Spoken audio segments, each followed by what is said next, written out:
আমি এখানে 2 কাপ পরিমাণ আটা নিয়ে নিয়েছি।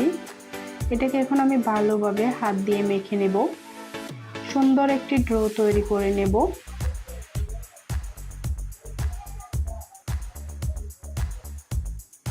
এখন আমার হালকাভাবে যখন ডোটা তৈরি করে নিচ্ছি, তখন আমি এর ভেতর দিয়ে দেব একটা পুরো ডিম আর একটা কুসুম রেখে দেব মেস্টাবা, আর সাদা অংশটা আমি দিয়ে দেব। তারপর এটাকে আমি আবারও আটার সাথে ভালোভাবে মেখে নেব। তো দেখুন আমি একটি কড়াইয়ে দিয়ে দিলাম চিকেন, মুরগির মাংস। এটা আমি ভালোভাবে তেলে ভেজে নিচ্ছি। এটা আমি পুর হিসাবে ব্যবহার করব। তো এখানে আমি দিয়ে দিচ্ছি পেঁয়াজ কুচি এবং কাঁচামরিচ কুচি।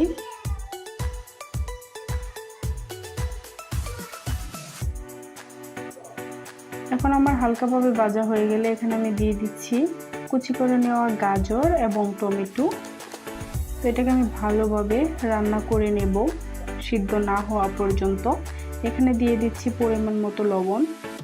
এখন আমি ভালোভাবে নেড়ে চেড়ে এটাকে ভালোভাবে রান্না করে নেব। আমার রান্না করা হয়ে গেছে, এখন আমি এটাকে নামিয়ে নেব। তো দেখুন আমি এই চিকেন ব্রেডটা বানানোর জন্য আমি একটা স্টিলের প্লেট নিয়ে নিলাম।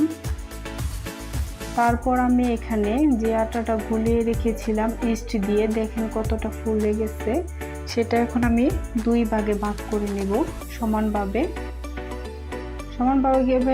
ভাগ করে নেওয়ার পর আমি এটা তেল হাতে মেখে, তারপর প্লেটের মাঝেও তেল ভালোভাবে মেখে নিয়েছিলাম, সেইখানে আমি অর্ধেকটা নিয়ে নিলাম। নিয়ে নেওয়ার পর হাত দিয়ে আমি চেপে চেপে, এটা দেখেন বেশি মোটাও না পাতলাও না, এরকমভাবে হাত দিয়ে চেপে চেপে এটাকে আমি প্লেটের সাথে সমান করে রুটির মতো হাত দিয়েই বানিয়ে নিয়ে নিলাম। তারপরে এর ভিতরে দিয়ে দিচ্ছি আমি রান্না করা পুর। তারপর আমি চারপাশে ভালোভাবে এটাকে লাগিয়ে নিচ্ছি। তারপর উপরে আরেকটা তৈরি করে নেওয়া রুটি সেখানে আমি দিয়ে দিলাম উপরে। তারপর আমি চারপাশে দেখেন ভালোভাবে চেপে চেপে লাগিয়ে নিলাম। তারপর দেখেন একটি ছুরি দিয়ে আমি এর উপরে একটু ডিজাইন করে নিলাম। তার মধ্যে আমি যে ডিমের কুসুমটা রেখে দিয়েছিলাম সেটা আমি উপর দিয়ে মেখে দিব, যাতে কালারটা সুন্দর আসে। তার জন্য দেখেন আমি কিভাবে হাত দিয়ে মেখে দিয়েছি। তারপর আমি একটু সৌন্দর্যের জন্য একটু দিয়ে দিলাম গাজর উপরে। তারপর আমি চুলায় একদম লো আছে না, মিডিয়াম আছে, আমি এটা একটি কড়াইয়ের মধ্যে একটি স্ট্যান্ড দিয়ে তার উপর আমি এই প্লেটটাকে দিয়ে দিলাম। দেখেন এটা আমি প্রায় আধা ঘন্টার মতো কুক করে নিয়েছি। দেখেন এটা আমার হয়ে গেছে।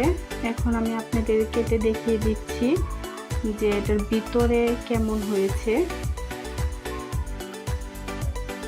আপনারা দেখলেই বুঝতে পারছেন এটা কতটা ফুলে গেছে এবং তুলতুলে হয়েছে। এই চিকেন ব্রেডটা অবশ্যই আপনারা বাড়িতে বানিয়ে খেয়ে দেখবেন, আশা করি সবার কাছে অনেক ভালো লাগবে। আমার কাছেও খুব ভালো লেগেছে, তাই আপনাদের সাথে আমি শেয়ার করলাম। আর যারা আমার পুরো ভিডিওটা দেখলেন তাদেরকে অনেক অনেক ধন্যবাদ, এবং পরবর্তী ভিডিও দেখার জন্য আপনাদের সবাইকে অনুরোধ রইল। সবাই ততক্ষণ পর্যন্ত ভালো থাকবেন, সুস্থ থাকবেন। খুদা হাফেজ।